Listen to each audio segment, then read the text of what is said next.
നമുക്കിപ്പോൾ used car മാർക്കറ്റിൽ 5 ലക്ഷത്തിൽ താഴെയായിട്ട് ഇപ്പോൾ ധാരാളം സ്വിഫ്റ്റ് നമുക്ക് അവൈലബിൾ ആണ്. അത്യാവശ്യം 18 കിലോമീറ്റർ അടുത്ത് മൈലേജൊക്കെ ഉള്ളൊരു വാഹനമാണ് സ്വിഫ്റ്റ് എന്ന് പറയുന്നത്.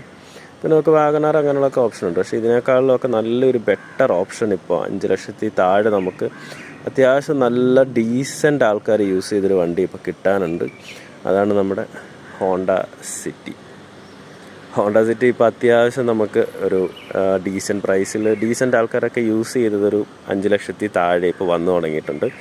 ഓട്ടോമാറ്റിക് തന്നെ നമുക്കൊരു 6 ലക്ഷം ആ റേഞ്ചിൽ തന്നെ നമുക്ക് അത്യാവശ്യം നല്ല കളക്ഷൻസ് ഉണ്ട്. അപ്പോൾ നിങ്ങളുടെ അഭിപ്രായം എന്താണ്? നല്ല യാത്രാസുഖമുള്ള വണ്ടി തന്നെയാണ് ഹോണ്ട സിറ്റി എന്ന് പറയുന്നത്. പിന്നെ അത്യാവശ്യം സർവീസ് കോസ്റ്റ് കമ്പാരിറ്റീവ്ലി ഒരു 3000 രൂപയുടെ ഡിഫറൻസ് ഒക്കെ നമുക്ക് ഉണ്ടാവുകയുള്ളൂ. പക്ഷേ നല്ലൊരു ഓപ്ഷനാണ് ഹോണ്ട സിറ്റി എന്ന് പറയുന്നത്. അപ്പോൾ നിങ്ങളുടെ അഭിപ്രായങ്ങളും നിർദ്ദേശങ്ങളും ഒന്ന് കമൻറ്റ് ചെയ്യുക.